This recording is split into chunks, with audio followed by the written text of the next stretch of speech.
Among um, among the activities of virtual ASN are these public webinars that we are presenting to you to bring you expertise on important issues, including those that are in the news around us. And today's panel on Myanmar is among those. I am not going to spend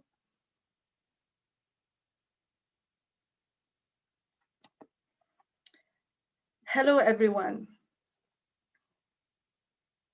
I'm Zsuzsa Csergő, and I'm here to welcome you as Director of Virtual ASN, which is a feature that the Association for the Study of Nationalities started last summer with the goal of connecting the academic community, scholars, students, policymakers also, who are interested in this very important and broad field of nationalism, ethnicity, and migration studies. And among the activities of virtual ASN, a very important one is our series of public webinars that brings to you and us experts who are sharing their knowledge about important aspects of the field, and including in those seminars are those that included in this series are seminars, webinars that feature expertise on current events that are in the news around us, and this panel on nationalism and democracy in Myanmar is among them. I am going to now turn this over to our expert moderator, David Stroup, who is a lecturer of Chinese politics at the University of Manchester, UK, whose focus is on how the renegotiation of ethnic boundaries in ethnic Hui Muslim communities in the context of urbanization interacts with China's state policies on ethnic and religious identification. And his areas of specialization also include nationalism and ethnic politics generally, everyday ethnicity, the politics of authoritarianism, state-society relations. His book manuscript titled Pure and True, The Everyday Politics of Ethnicity for China's Hui Muslims is forthcoming in the fall of 2021. David, the virtual floor is yours. Thank you, Zsuzsa. Everyone, I would like to welcome you to today's seminar on nationalism and democracy in Myanmar. On February 1st, 2021, news of the military seizure of power in Myanmar captured the attention of a global audience. The events raised a number of questions among observers, including inquiries about what these events meant for the future of Myanmar's governmental institutions, and concerns about how these actions might impact the ongoing crisis of ethnic violence enacted against the Rohingya people. These questions concerning democratization, authoritarianism, ethnic violence, and nation building have long been of interest to ASN and to its members. And so today's panel gathers together experts in the field to provide commentary and to provide analysis that describe the context that led to the events of February the 1st and understand the significance of these events for Myanmar's future. We are going to have, I think, a really excellent panel today. And so I want to welcome our presenters, which I will now introduce in the order of their appearance. So joining us today are Soeren Keil, a reader in politics and international relations at Canterbury Christ Church University in the UK. His research interests include federalism, conflict resolution, EU integration in the Western Balkans, and he is the author of multiple books, most recently Power Sharing in Europe, Past Practice, Present Cases, and Future Directions. Since 2016, he has been regularly called upon as an expert on federalism and democratization in Myanmar, working for several governmental and non-governmental organizations. His new book, titled Federalism and Conflict Resolution, is forthcoming later in 2021. We also have with us Amy Liu, who is an associate professor in the government department at the University of Texas at Austin. Her research and teaching focus on the intersection of ethnic politics, language politics, and migration politics has produced many works, including her first book, Standardizing Diversity, The Political Economy of Language Regimes. This examines how the recognition of lingua franca can be conductive for economic growth in Asia and in Southeast Asia specifically. Her second book, The Language of Political Incorporation, Chinese Migrants in Europe, looks at the linguistic networks of Chinese migrants and the implication for engagement with local authorities in Europe. She is working on a new book project examining the diversity and representation of government cabinets. Liu is the current chair of the APSA Southeast Asia Politics Related Group, and starting in fall 2021, she will assume co-directorship of the Politics of Race and Ethnicity Lab at the University of Texas. Lastly, we have Jangai Jap, a PhD candidate in the George Washington University's Political Science Department. Her research includes ethnic politics, minority representation, nationalism, public opinion, and the politics of Myanmar. Her dissertation explains determinants of ethnic minorities' attachment to the state. Her research is supported by the National Science Foundation's Graduate Research Fellowship and Doctoral Dissertation Research Improvement Grant, and her research has been published in electoral studies. She received a BA in political science and Judaic studies from Yale University. We are going to begin shortly, but I will note that if you have questions that you would like to ask our panelists, we will be having a Q&A after their presentations, and we encourage you to ask them through the Q&A function in Zoom, and we will try and collect as many of those as we can at the end of our presentations. So, without further ado, I am pleased to hand the floor over to Soeren Keil, who will begin our presentations today. Soeren? Thank you very much, David. Good evening, everybody from the United Kingdom. It is evening here. Please allow me to share my screen with you. What I would like to do with you today for the next 10 minutes or so is to talk a little bit about how, basically, when we talk about democracy and nationalism in Myanmar, how can we all frame this? How does it all work together? And kind of give you a little bit, I suppose, of an introduction into Myanmar and into Myanmar politics particularly. Now, this is a map of Myanmar. And when I started working in Myanmar, I'll be honest with you, I had to Google where the country is. It's not one of those countries you immediately know where it is, unless you're probably from the region of Southeast Asia. In a nutshell, it lies between India and China. Its biggest border is with Thailand. It has a border with Bangladesh as well, which has become very famous as a result of the Rohingya crisis. This is a territorial division of the country. The country has a union form of government. It is not fully federal. But there is some autonomy for the territorial units, which are called states and regions. Important here to mention is that many of the border areas you see, from Rakhine to Chin, to Kachin, Shan, are areas where ethnic minorities live. There you go. This map demonstrates this in a bit more detail. Again, my colleagues will talk a bit more about some of these minority issues a bit later. What is fair to say is that when we look at ethnic composition in Myanmar, the majority-minority relations cut across a number of issues. They are ethnic issues, they are linguistic issues, they are religious issues. So the Shan, for example, which are the biggest ethnic minority, they are Buddhists. So they share the same religion as the Burma majority. The Chin, on the other side, are Christian. They also have their own language. So we find kind of different forms of diversity, whether it's religious, linguistic, ethnic, across the country. We have an overwhelming majority of Burma, somewhere between 65% of the population are ethnic Burma.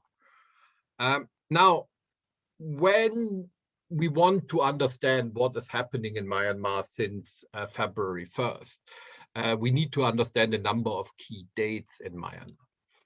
I've made a list here of dates. Now, don't worry, this is neither a lesson in history, nor is my aim to give you a lecture on each of these dates.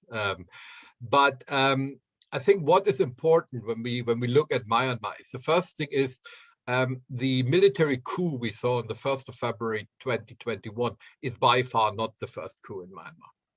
It is officially the third coup after 1962 and 1988, although you could argue that, for example, 1990, the non-recognition of elections counts also as a coup. We also need to understand that Myanmar politics from the early independence of the Union of Burma has been dominated by the military, by the so-called Tatmadaw. It's not that they have pushed themselves to power and controlled the country away from civilian leaders without having any influence before. They have been heavily influential in the independence of the country, in the fight against the Japanese occupiers, and then the negotiations with the British. They have played a key role in the post-independence politics. And in 1962, the coup by General Ne Win formalized military dictatorship for decades to come. This kind of military dictatorship came to a slow end with the new country's new constitution in 2008. Now, this is still the current constitution of the country. And what is very important to say is that the current leaders of the coup very much claim that their actions are justified by the constitution. We can have a discussion of whether that is true, and many legal scholars are very critical of that. But that 2008 constitution was written by the military junta, was written by the military for the military. So when we talk about the fact that we had a military coup, I don't think that kind of captures what is really happening in Myanmar. In Myanmar, the military was never out of politics. So this idea that there was a civilian government and then we had a coup and now we have a military government doesn't capture the fact that the 2008 constitution gives the military a lot of power. For example, in the executive, 3 ministers are appointed by the commander-in-chief, the defense minister, the home minister, and the minister for border affairs. One of the vice president is appointed by the military. In the parliament, 25% of all parliamentarians are appointed by the commander-in-chief. If you want to change the Myanmar constitution, you need 75% plus 1 vote in parliament, right? So you always make sure the military controls what can and cannot be changed. These kind of formalized institutional controls go with informal arrangements. For example, control over the civil service, control over large segments of the economy that existed as well, where the military has and continues to be incredibly influential. Now, when we look at the transition after 2008, there's 2 kind of important periods. The first one is the first kind of democratic elections in 2010. It was heavily flawed. For once, the National League of Democracy of Aung San Suu Kyi did not stand. And the new democratically elected president, President U Thein Sein, is a former or was a former general. So many people thought as a continuation of a military rule in other means, although I think Thein Sein surprised many with some of the reforms that he started, not least with a nationwide ceasefire agreement and peace negotiations. In 2015, this changed further when the NLD stood in elections and won by a landslide. And that brought to power de facto Aung San Suu Kyi as the most important politician in the country. She is banned from becoming president. The constitution says you cannot be president if you have a husband or children that have the citizenship of another country. She has 2 children who have British citizenship, but she became an office that was created for, known as a state councillor. De facto the most important politician, but because of the arrangements of the 2008 constitution, she always had to work with the military. And here we see her with Senior General Mang Aung Lang. He is currently the leader of the country, the leader of the coup on the 1st of February. So between 2015 and basically February this year, we had this unholy alliance of the NLD de facto as a civilian government forced to work with the military, with the Tatmadaw, in order to achieve any major reforms. And many people have been disappointed about how accommodative Aung San Suu Kyi was towards the military, probably most notably in the Rohingya issue, but in many other areas as well. For example, in budget autonomy for the military. But also, a lot of people were surprised how, at times, how well they were getting on, the NLD and the military. What we have learned in recent weeks is that, of course, deep frictions continue to exist. And this is why the 2020 elections are so important, because not only did the NLD extend its dominance, but I think the pressure was on the NLD to say, you've been in power 5 years, you've been voted into power for another 5 years. We want to see real change now. We want to see change in the country. And the military knew that, the Tatmadaw knew. So this all leads us to what happened on the 1st of February 2021. This is the senior general basically announcing, confirming what the vice president announced a couple of days before, that the military has seized power, that the civilian leaders have been arrested and charged, and that for 1 year there will be a state of emergency and a new military junta will rule. This has sparked large-scale protests. Yesterday, we've seen the largest of the protests across the country. We have a so-called civil disobedience movement, where many people, including civil servants, have stopped going to work. They blockade main roads. They block, for example, the oil production from main oil fields. And this, I think, is putting the generals under a lot of pressure, because it's a kind of protest we've seen protests before, most notably in 1988, 1990, 2007, the Saffron Revolution. But the kind of stopping to go to work and trying to really stop the country from functioning puts a lot of pressure on the Tatmadaw. I hope this gave you kind of an idea of how to position of what has happened in Myanmar. And I look forward to your questions and to any points you would like to discuss. Thank you very much. Thank you, Soeren.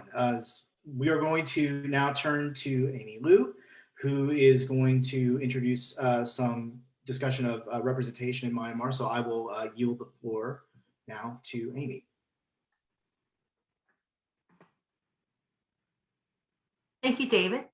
Good morning. So today, what I'm going to talk about is minority accommodation under military regimes, both in a larger pattern and the implications for Myanmar specifically. So with Myanmar, we have a puzzle.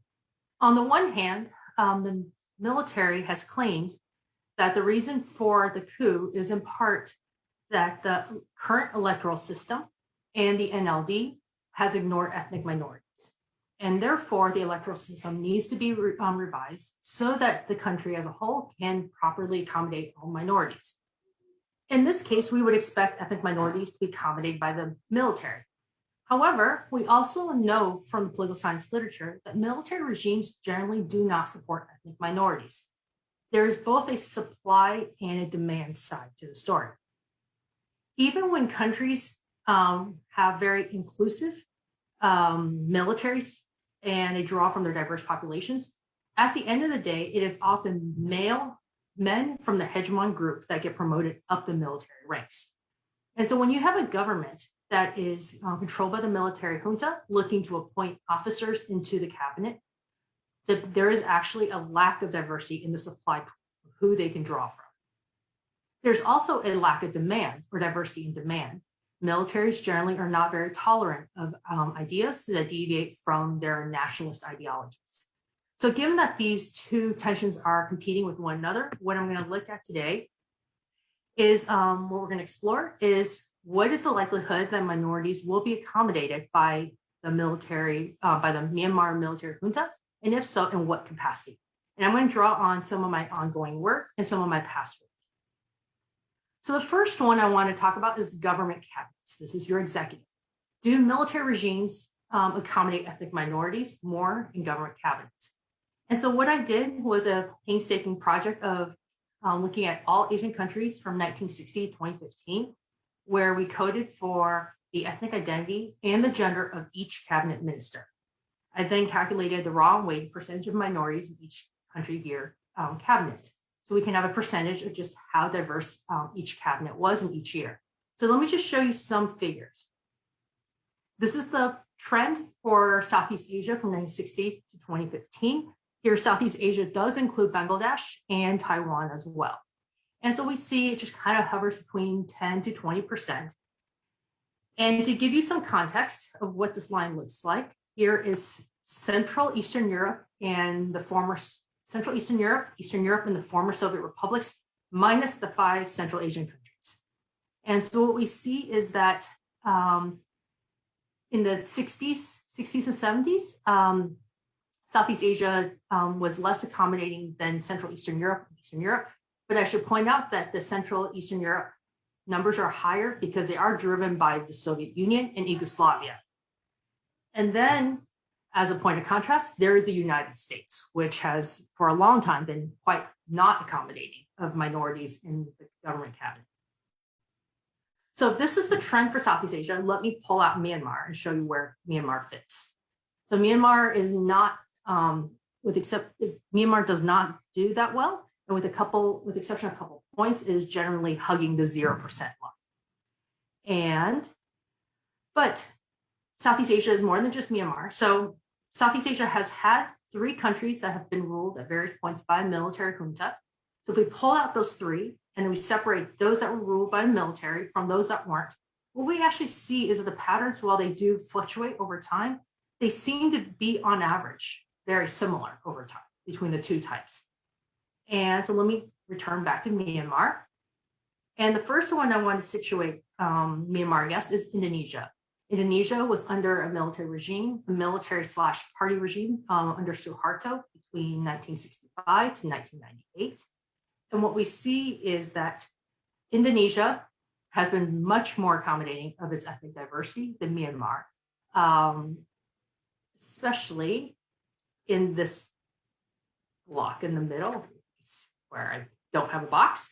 That is where, despite the fact that both countries were under a military regime, Indonesia was much more accommodating. And it seems to be even more accommodating once we have transitioned to a democracy. But in contrast, Myanmar does do better than Thailand. And that is not a mistake.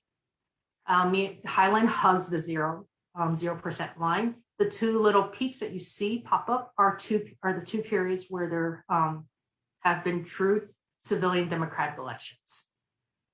So what this tells us is that military regimes, while they generally do not accommodate ethnic minorities, there are exceptions. Indonesia under Suharto is one, and Myanmar has the potential to go in that same direction.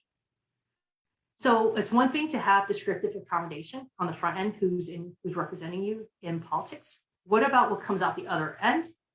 Do you actually have policies that allow you to be recognized? And so here I want to draw on language recognition. Do military regimes recognize minority languages in schools? And so the sample here is my co-authors and I collected all minority linguistic groups, any group being more than 1%, in all Asian dictatorships between 1980 and 2000. And we collected for whether or not the minority language is allowed in public schools, and if so, whether it is strictly teaching of the language, like a subject, or is it teaching in the minority language, such that it's actually the language of the curriculum. So then I identify whether it's 0, no recognition, 1, subject recognition, or 2, curriculum recognition. And so here is a trend. Generally, what we see is that overall dictatorships do not recognize minority languages across the board. And when they do, they give them curriculum recognition. A lot of this is actually folded under federalism in some case or in some way or another. And some will give subject recognition. But if we pull out for strictly military regimes, we see a very sad trend. And it is across the board. These military dictatorships do not allow for minority languages to be used in schools. And what you see around from 1980 to 1993, that's around, I think, 5%. That's actually one group. There's only one group that has its language recognized completely as a language of the curriculum. In 94, 98, we have a bump of number of groups get subject recognition, but then gets taken away. Back to 99 and 2000, we are back to only one group getting curriculum recognition. So what this tells us is that even though military regimes may be more likely, or may be inclined to actually allow minorities representation in the cabinet, when it comes to actual substantive policies, no, they do not actually accommodate minority languages.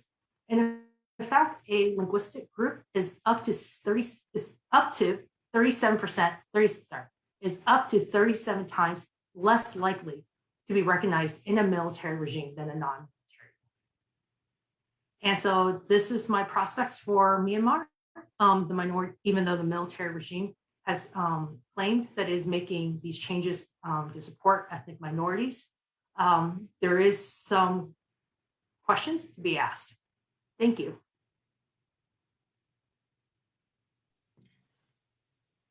Thank you, Amy.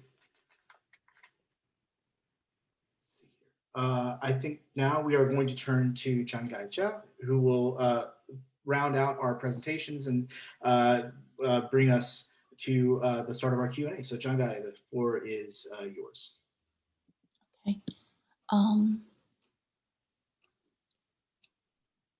Amy, can you, okay, great, thanks.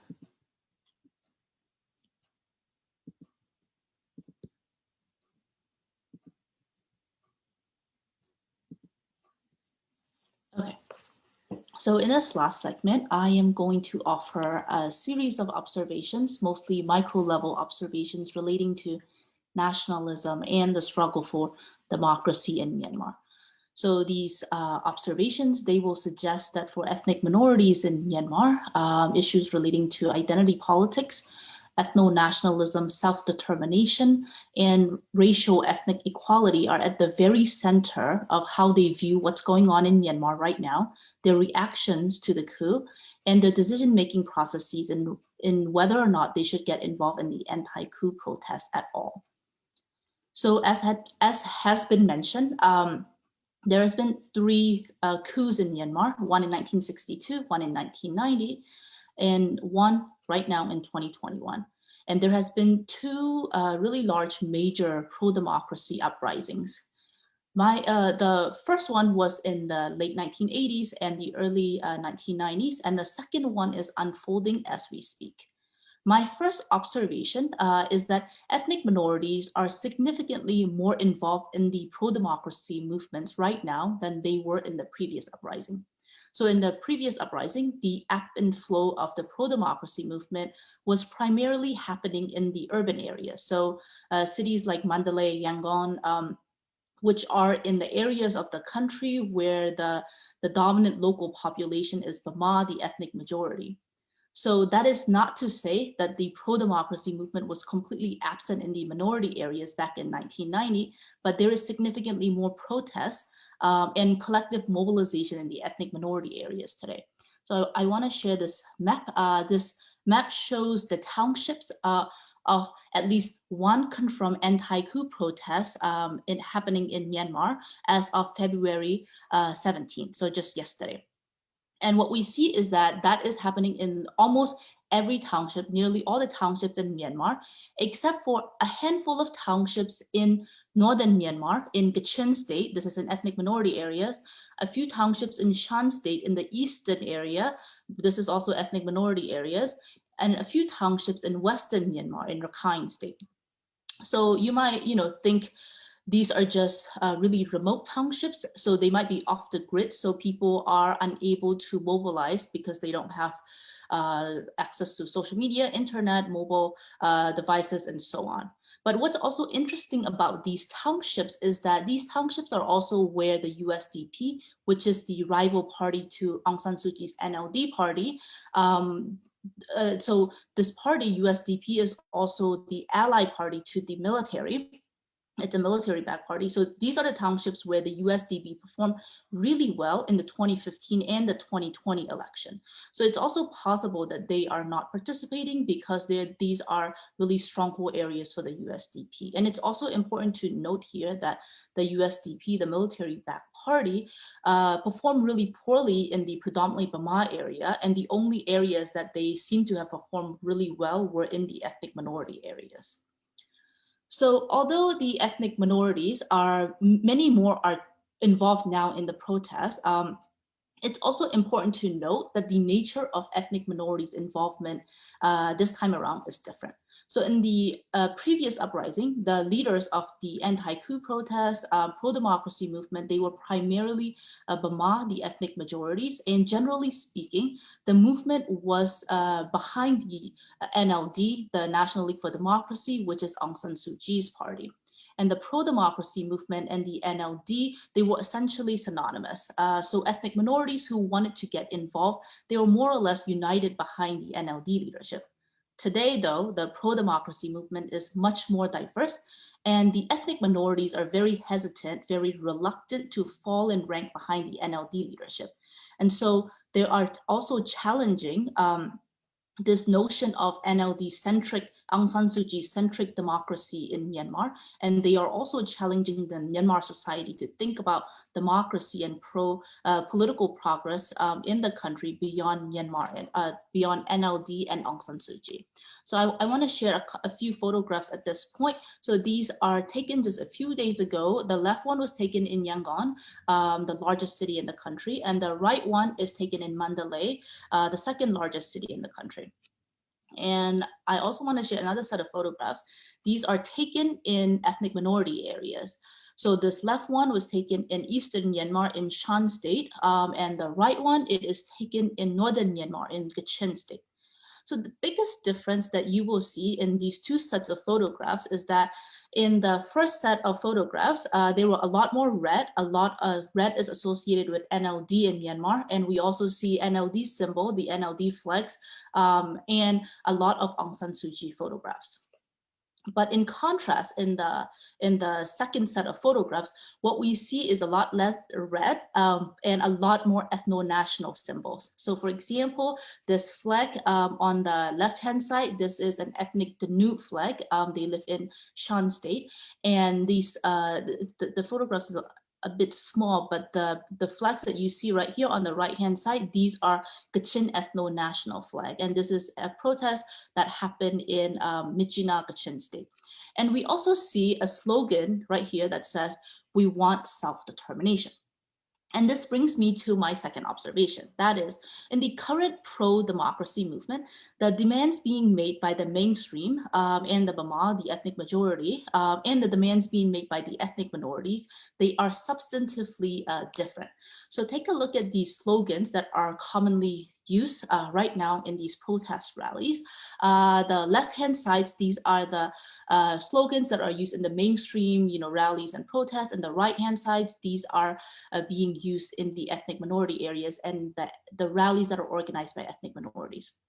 So what we see is that on the left-hand side, the slogans are very much centered around Aung San Suu Kyi, NLD, and democracy. But the right-hand side, they are talking about not just democracy, but federal democracy. They are talking about achieving ethnic equality. They are talking about abolishing the 2008 Constitution. They are talking about being against all forms of dictatorship. So here, what they mean by all forms of dictatorship is tyranny of the majority, the single party, what they call single party dictatorship, the last 5-6 years under Aung San Suu Kyi. So what the mainstream rally is talking about is going back to the status quo based on the 2008 Constitution. But what the ethnic minorities are saying is that while they don't want military dictatorship, they also don't want to just go back to the status quo. And my third observation is that there is really strong disagreement in the ethnic communities, ethnic minority communities over how to react to the coup.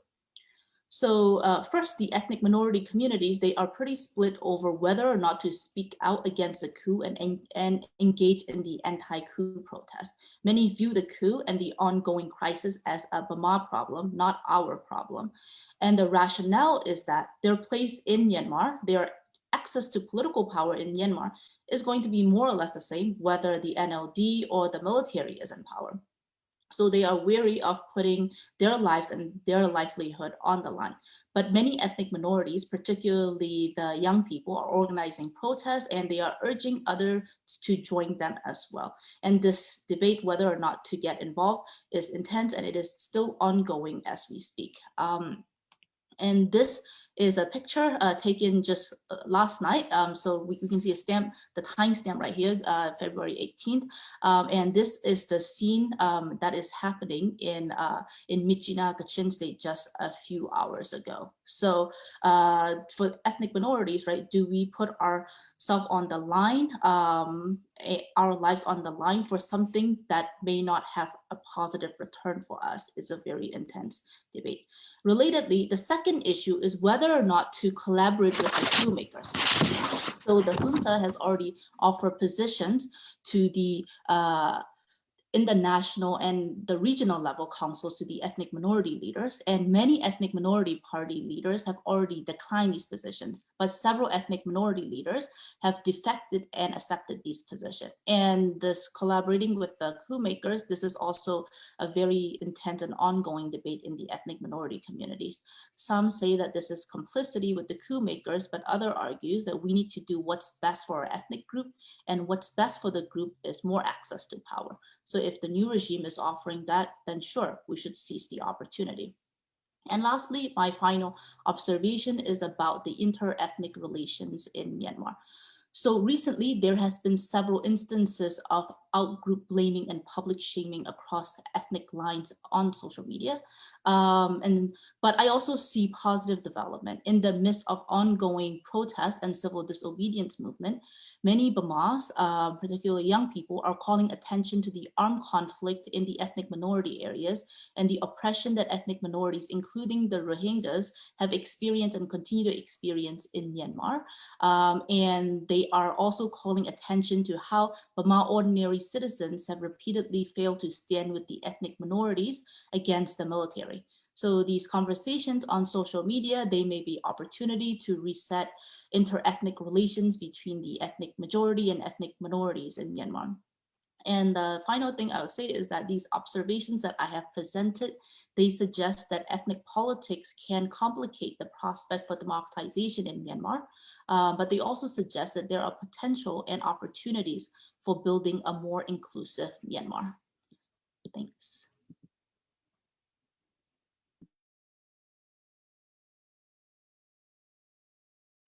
Thank you, Jangai. So we've had 3 excellent presentations, and we are now at the point of our conversation where we are going to be able to consider Q&A. And so there are a number of questions that are in our Q&A feed, and we will get to as many of them as we can. I want to start off here with a question that is posed to Amy Liu. And the question is basically here saying, do you find any patterns in the process of choosing minority representatives in military-led cabinets?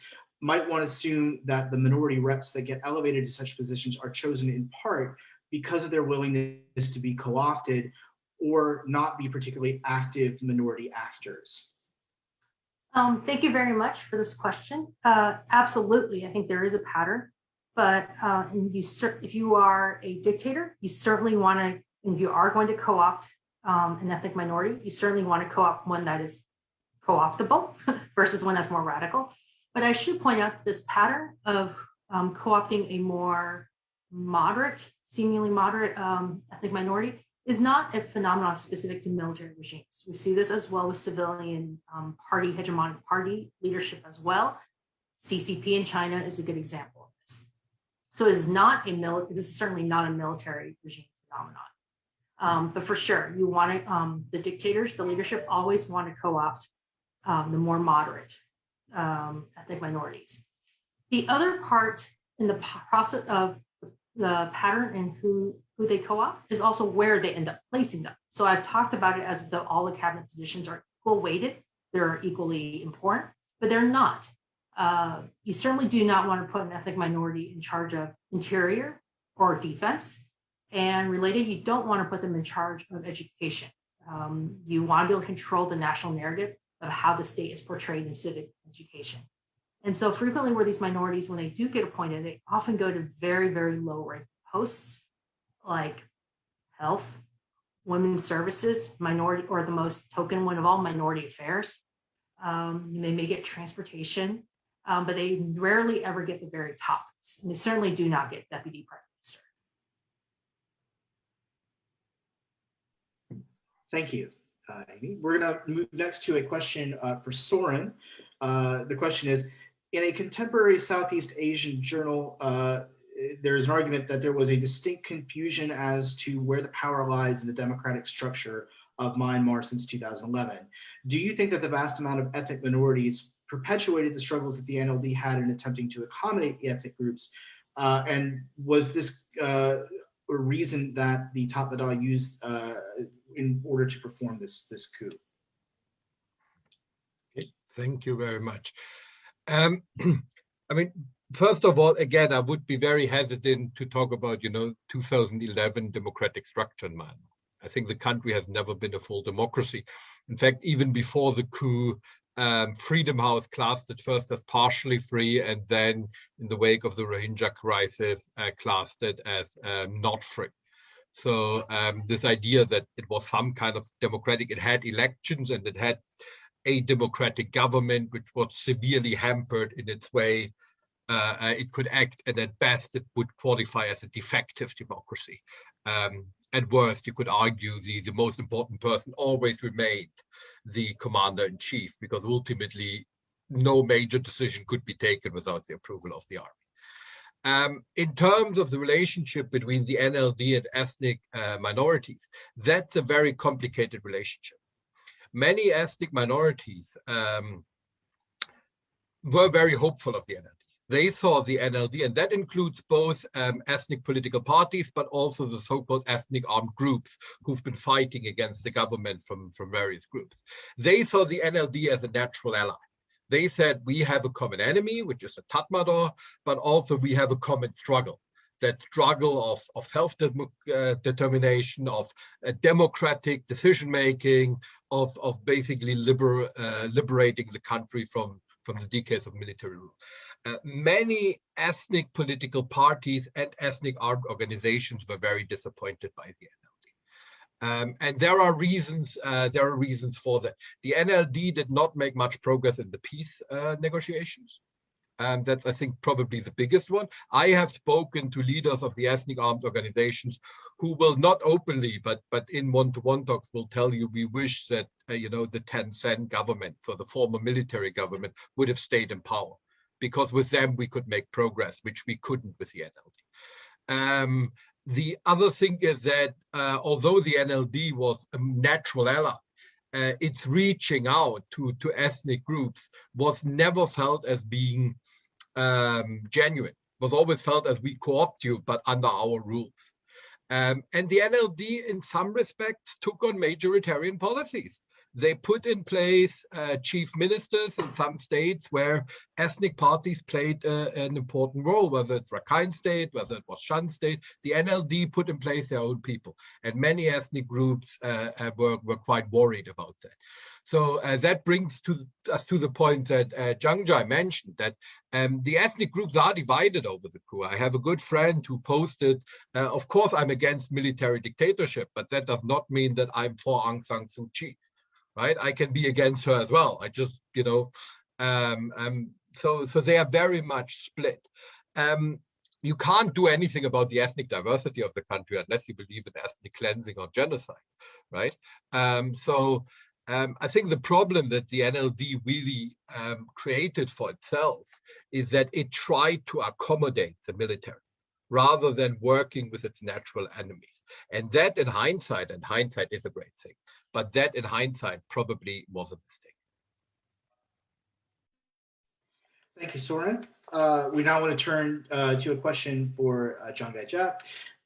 What was the reaction among the ethnic minorities, for example, Shan, Karen, Kachin, and others, toward the Rohingya crisis?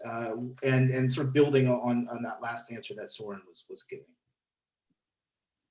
So generally speaking, my sense is that when the Rohingya crisis was happening, the vast majority of ethnic minority remained more or less silent. They didn't really speak up against it. But when the country, when Myanmar was brought onto ICJ back in 2019, ethnic minorities, unlike the Bamas, the ethnic majority, they did show. They felt like this was deserving, that they are happy that finally the country, the military, the country is getting called out for oppression against the ethnic minorities. As I have stated earlier, right now, as the coup, anti-coup protest is ongoing, there are conversations within ethnic minority circles about what they could have done when the Rohingya crisis was ongoing. So the conversations that are ongoing about the ethnic majority standing with ethnic minorities, as well as ethnic minorities standing for other ethnic minorities, these are coming up in a lot of social media conversations that I've been seeing. Thank you very much. We have a question here that is posed to Dr. Liu, but I think might be something that all of our panelists might be able to weigh in on, specifically about the sort of organizing capacities of minority political leaders. And I would be curious to hear each of your thoughts on the question about whether there are activities that or policy objectives that minority political leaders use to protect their fellow co-ethnics outside of just purely representative issues. So are there ways in which they are able to try and enact protections for their co-ethnics, or as the questioner asks, are they seeing that their hands are tied because they are serving in military regimes? So are they able to advocate for certain types of protections beyond mere representation? So I guess I'd like to just hear each of you weigh in on this. If we could start with Amy, and then maybe have Jangai and Soeren assess this as well.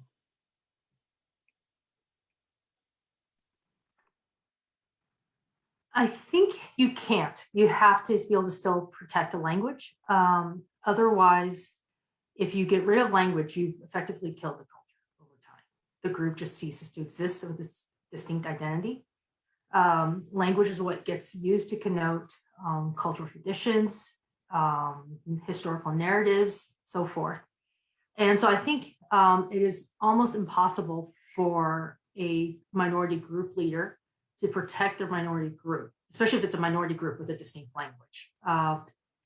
It's almost impossible, I think, to protect them without defending language. If you give up on language, I think you've given up on the culture. Thank you. Jangai, would you like to weigh in? Yes. So within the authoritarian setup, yes, I would echo what Amy just said. In terms of policy platform, I really don't think that these co-opted ethnic minority leaders can really do much. But at the same time, there are a lot of clientelistic networks that they set up in order to garner support from their co-ethnics as well. And so, you know, the co-ethnics who are involved in business channels, for example, can work with their co-ethnic political leaders who are co-opted in the authoritarian regime to get special license and so on. And this might sort of facilitate more, I guess, warm attitudes towards the co-opted leader as well as the regime. And another example that I'd like to just bring in is that back in 1990, as the military regime was really clamping down on the pro-democracy movement, Aung San Suu Kyi and NLD, it was making deals with the ethnic minority leaders, particularly the rebel leaders, ethnic organizations, ethnic armed organizations leader. And from these deals, there were ethnic leaders who were able to get really lucrative business deals. And so all that to say, while the policy platforms, there really isn't anything that they can do about it. There are clientelistic chains and networks that they can tap into in order to get more support from the ethnic communities. Thank you, Jangai. Soeren? Yeah, I would second what Jangai and Amy have said. The only thing I would add is that we also have to keep in mind that there is quite a substantial amount of territory in ethnic minority territories, which is not under the control of the government, whether it's military or civilian government, which is controlled by so-called ethnic armed organizations. Of course, in these areas, we do have education in minority languages. We do have other mechanisms of kind of supporting minority rights. They are de facto autonomous areas. And some of these areas are quite substantially large. We are not talking about 3 or 4 villages, right? We are talking about some substantially large areas here as well, where we have informal structures. And there are studies that show that to some extent governance, for example, in education and healthcare, tends to be better in some of these areas than it is in the rest of Myanmar. So these ethnic armed organizations have state-like structures which help preserve their culture and identity as well. Thank you. We have a question about the sort of coalescence of ethnic minority groups around the ICJ case, and it's posed to all of you. So I would ask, I guess, again, all of you, if you wanted to share thoughts on this. Do the ethnic groups and anti-military Myanmar activists understand that the ICJ Rohingya genocide case will show how the genocide occurred and is still ongoing, and thereby expose the regime? And then essentially asking, would it not make sense for all non-military or anti-military actors to coalesce around this in sort of I guess a solidarity?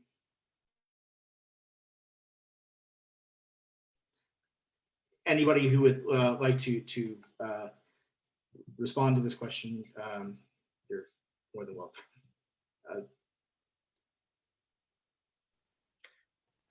It's a very complex question because the Rohingya issue is a very complex issue in Myanmar.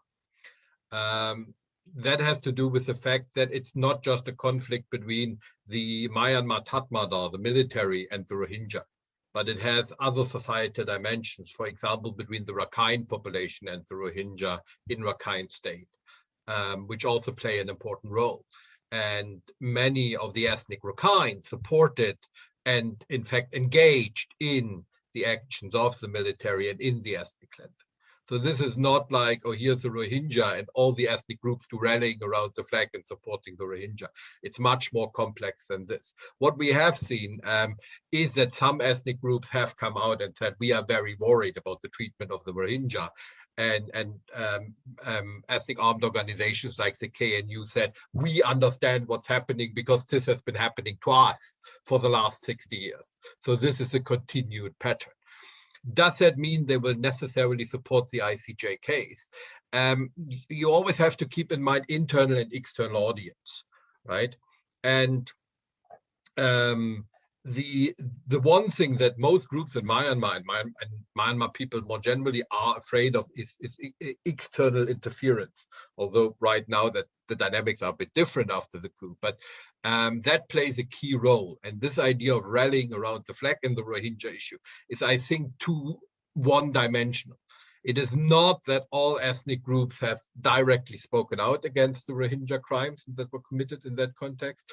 And so we need to look at a more measured response. So we haven't seen that rallying around the flag, although some ethnic groups have very clearly come out and said, not only are we clearly against the ethnic cleansing, but this is a pattern that has been happening in other parts of Myanmar or Burma for the last 60 years. So we very much emphasize, and it might allow us to put a magnifying glass on war crimes the military has committed in other parts of the country as well.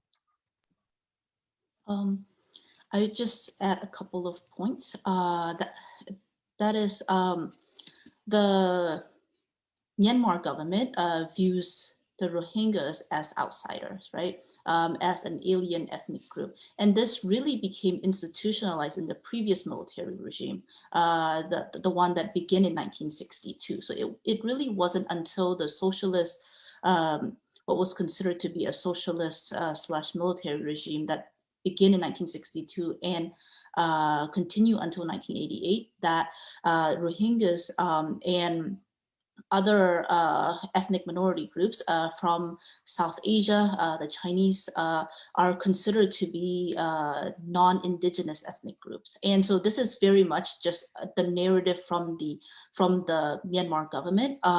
And this is a narrative that the ethnic minorities who are the Myanmar government considered to be indigenous ethnic minorities, so this would include groups like the Rakhines, the Kachin, Shan, and so on.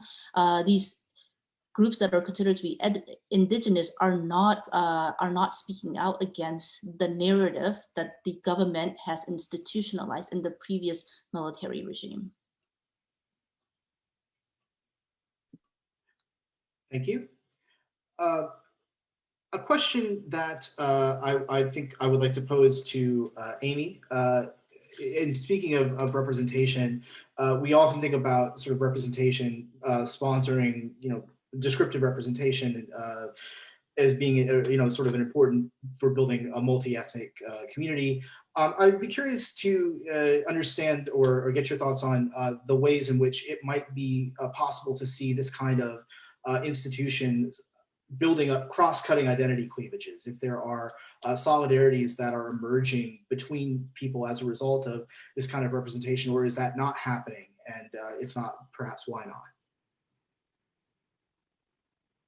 I think one of the challenges with Myanmar is that, and I think David talked about this, is that there are just so many different cleavages in Myanmar, whether it's linguistic, whether it's ethnic, whether it's phenotype, as Jangai was just saying about, aliens versus alien outsiders versus indigenous, religion, and then there's geography as well.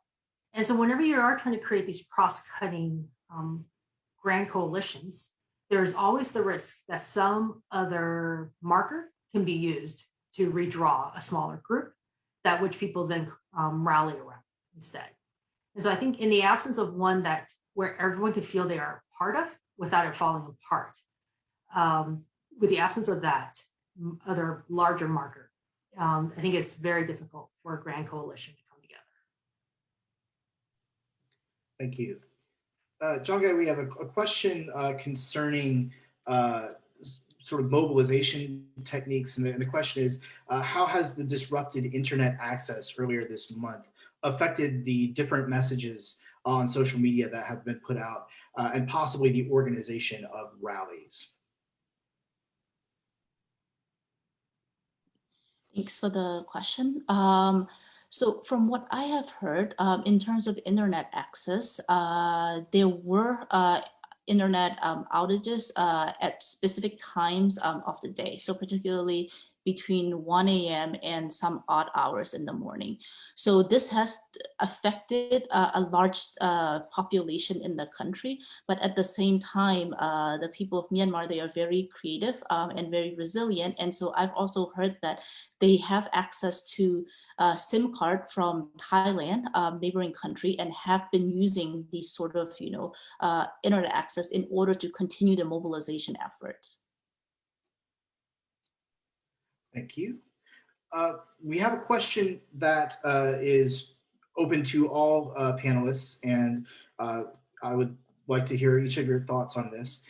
The question is, what should the public do in response to this coup? There are, building on the question of mobilization and tactics, the question asks, people in general have a high expectation of the UN and the US in intervening in this matter. But as experts, we are asked, what do you think people in Myanmar should do? Let's start, let's just go, I guess, in the order that we did presentations in. So we'll start with Soeren.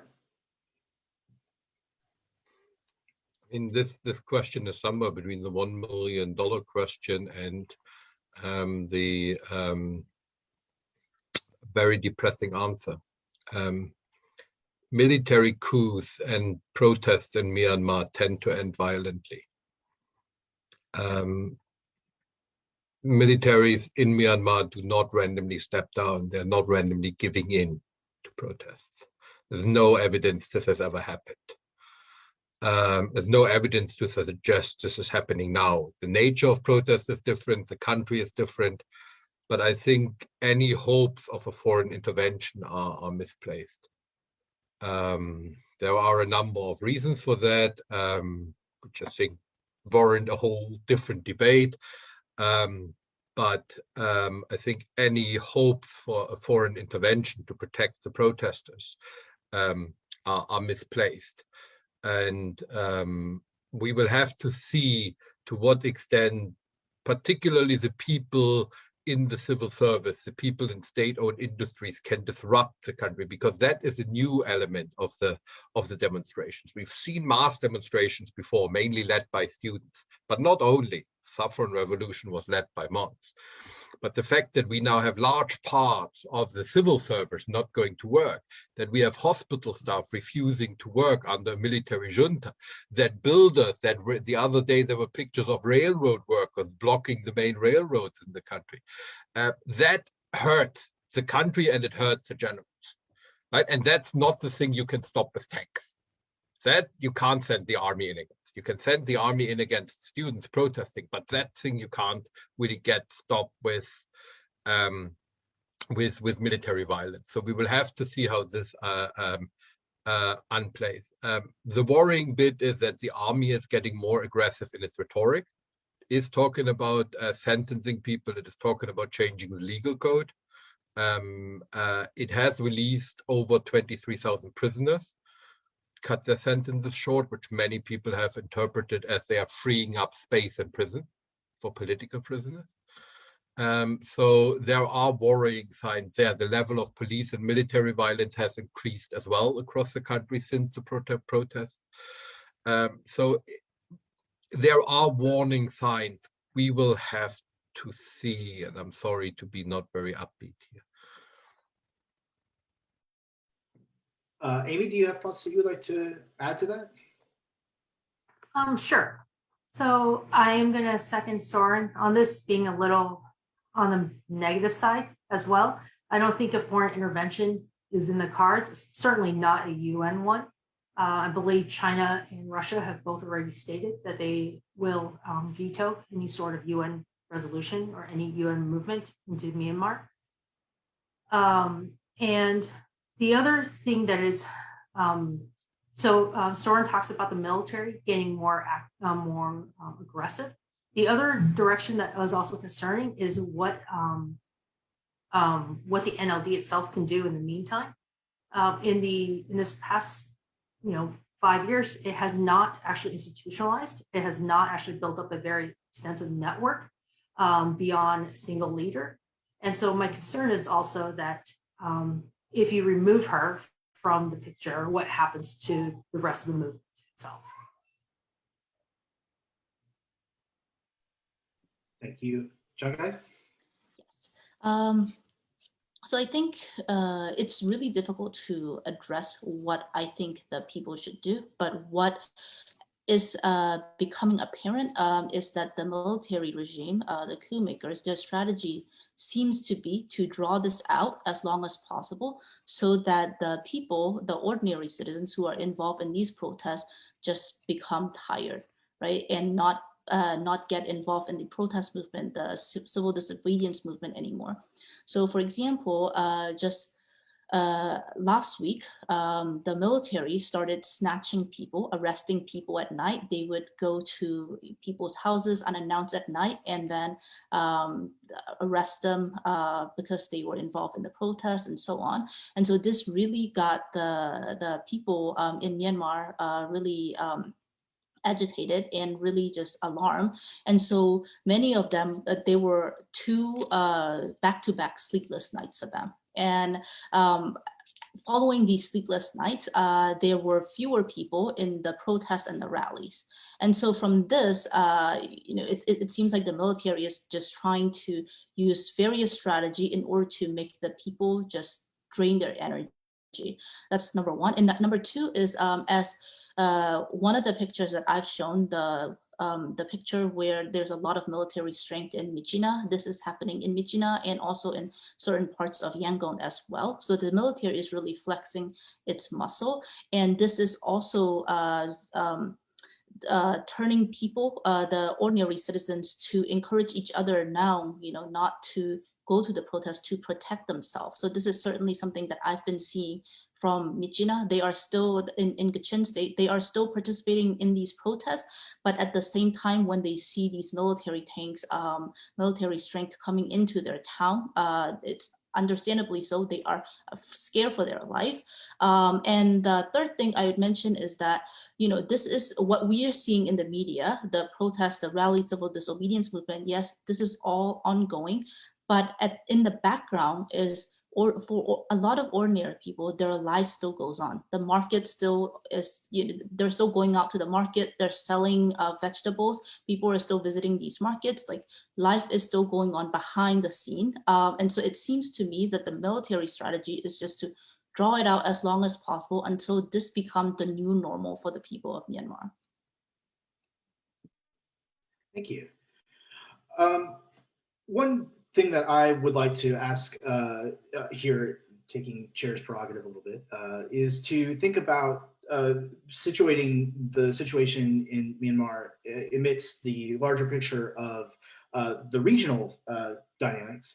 And this is one instance of a movement in resistance of a number throughout the region. There have been protests in Thailand and in Hong Kong throughout the past year. And Amy, since you explicitly talked about comparative context in your presentation, I would be curious to hear your thoughts on whether or not you're seeing any kind of diffusion of tactics or organizing that has spread from other movements in the region that have occurred within the last several months. Yes, thank you. So yes, the answer is yes and yes. And it's actually yes on both sides of the story. So I have heard about activists from Hong Kong who have gone into Yangon to also help them with some of the tactics of how do you actually communicate, how do you mobilize, what do you do if your internet shut down, what do you do if your internet is is spotty.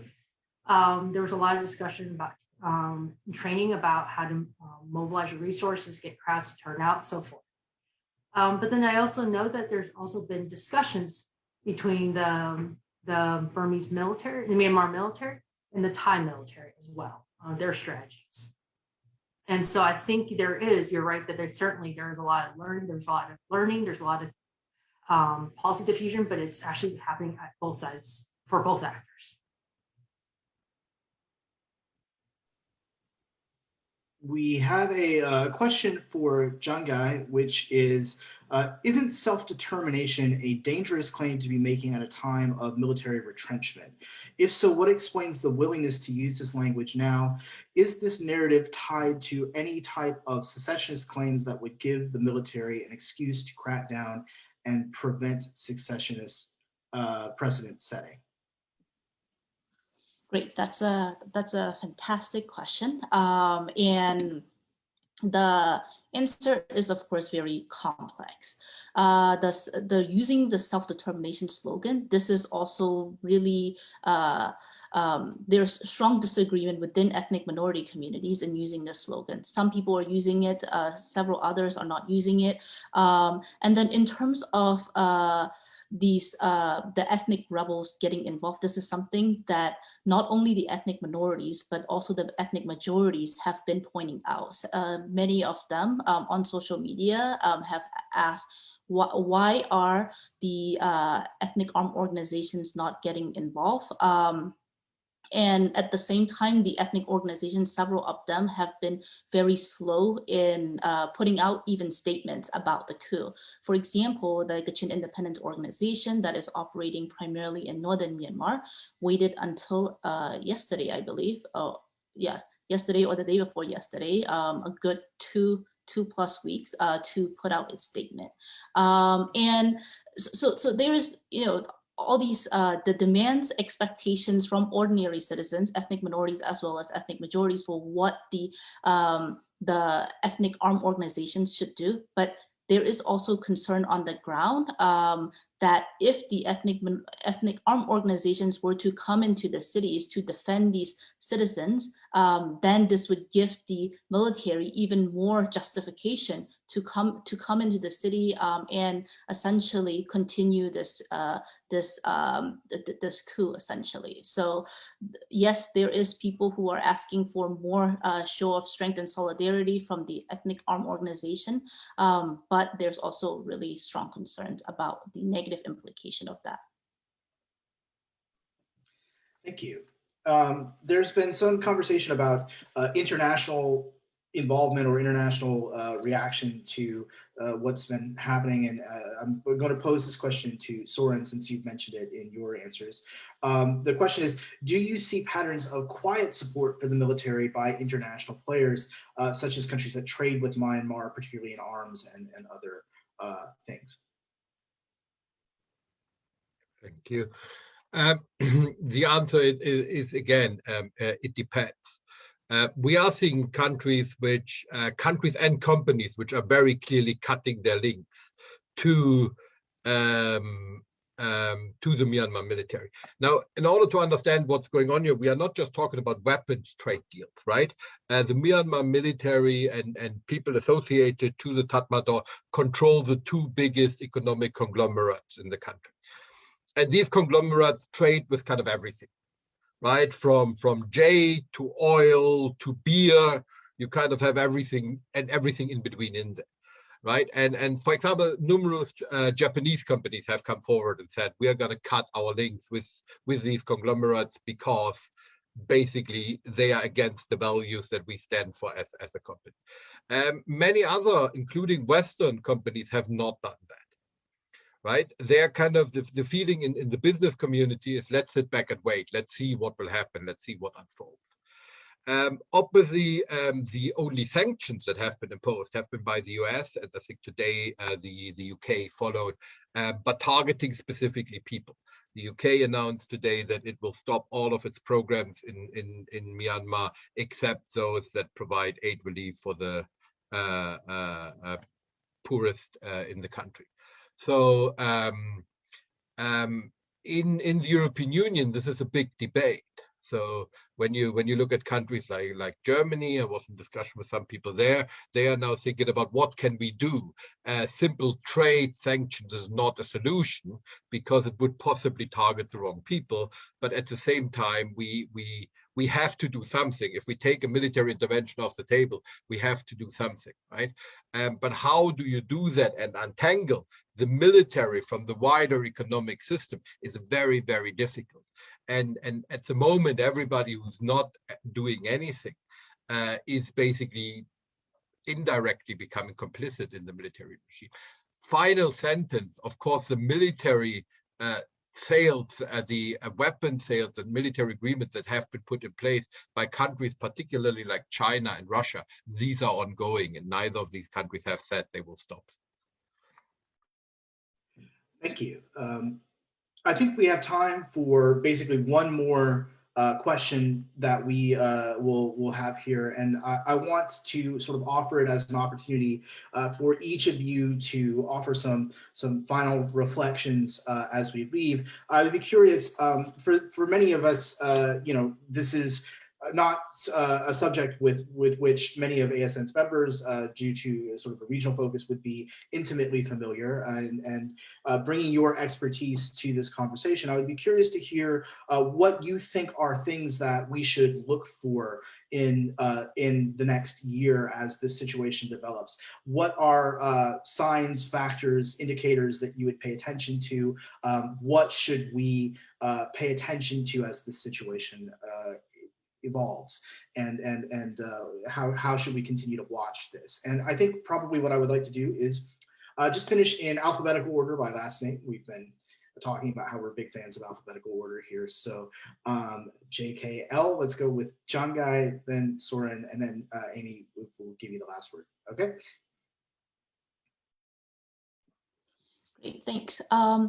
So in terms of what we should be looking for in the next few years or so, I would like to highlight two things. One is the reaction from the ethnic minority communities is still just trickling out. And so I would be interested to see how the leaders from the ethnic minority communities, particularly the ethnic parties, react to and respond to what the military regime, what it carries out in the next few years.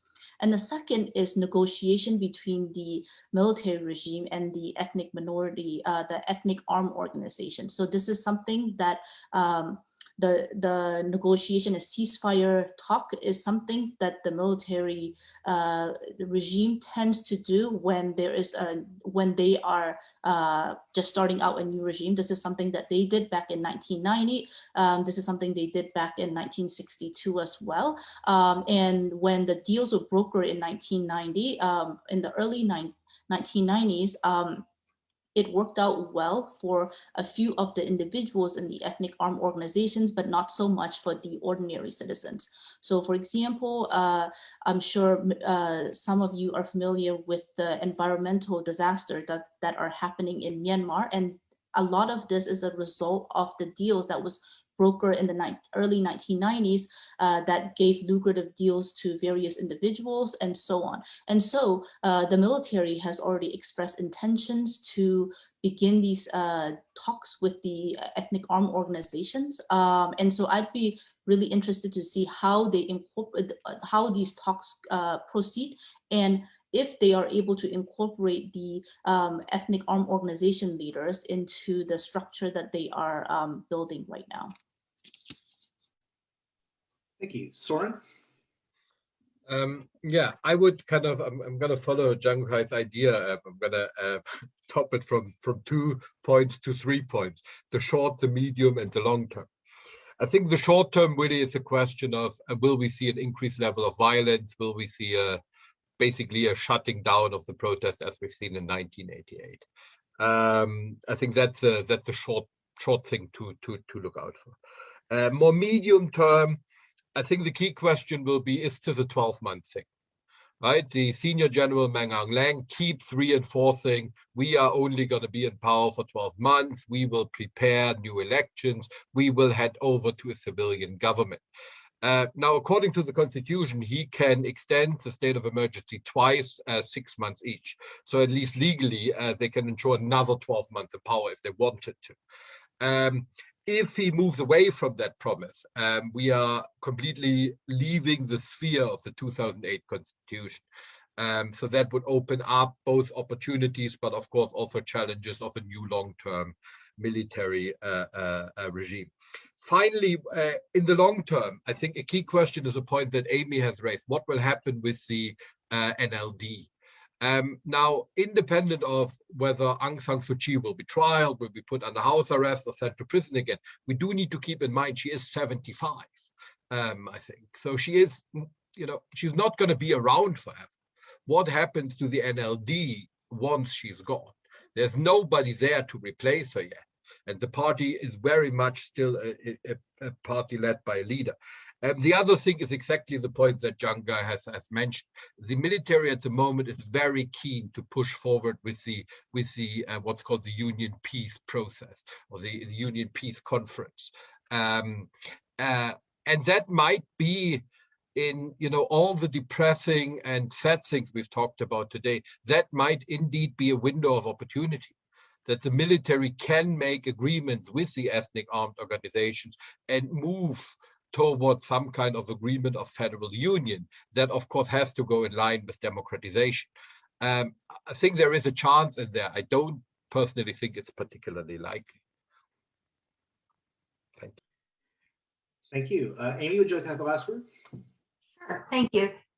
So I think one thing that strikes me is, regardless of what happens 12 months, 24 months from now, the thing that is of interest to me is to see what is the arrangement, what are the guarantees given to the military, whether or not the military, whether the story here is the military alone, or the military with the ethnic minorities, or the military with the NLD, so forth.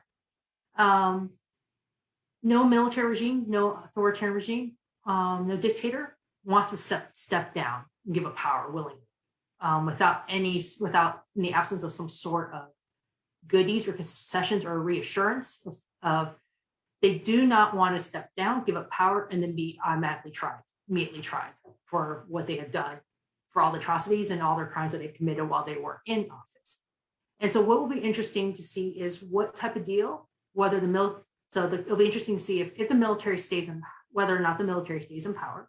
If the military does not stay in power and agrees to some sort of power sharing or completely, agrees to democracy completely, what type of agreement it also makes for itself as a guarantee on the long term that they are left basically untouched and they will not be held wholly accountable for what they have done. And it'll be interesting to see what type of agreement gets struck up by the different actors. Thank you so much. I want to thank everyone who attended for their fantastic questions. We've had, I think, an amazing conversation. And I also want to extend just great thanks to our participants, our panelists, who have done an incredible job in helping us to understand this very complicated and very complex situation, and given us some things to think about as we observe how this will develop in the coming weeks, months, and years. So thank you all so much for being a part of this. Thank you. And thank you, David. I would just like to second that and thank our panelists. You've addressed questions that are not usually addressed in the information we as non-experts are getting. And you did so in ways that were not only complementary to what we know, but that also challenge us to think more carefully in a more nuanced way about the complexities of politics and society in Myanmar and generally. And so this was a really awesome contribution. And thank you, David, for your expert way of moderating it. Thank you, attendees. I would like to remind everyone that the panel has been recorded and will be posted on the Virtual ESN website. So please check it out, download it if you'd like to watch it again or use it in teaching. Check out the Virtual ESN website also for the archive of previous webinars. And I hope you'll come back next week. We usually have a public event every 3-4 weeks, but this time we have one next week for a very different kind of event that ASN is offering in support of the community. This will be on non-academic writing for academics. And it will begin a half hour earlier than our usual webinar time at 12:30 Eastern Time. And I must add, as director of Virtual ESN and part of the ESN leadership team, that I hope also that if you are not yet an ESN member, that you'll consider membership so you can be part of this collective international effort to support scholarship and knowledge sharing in this field. Our membership fees are comparatively actually quite low. And the reason for that is that our mission is to maintain an inclusive and dynamic international community that incorporates a large number of young members and members from different regions. And so with that, I will close this event. Thank you, stay safe, and see you back soon.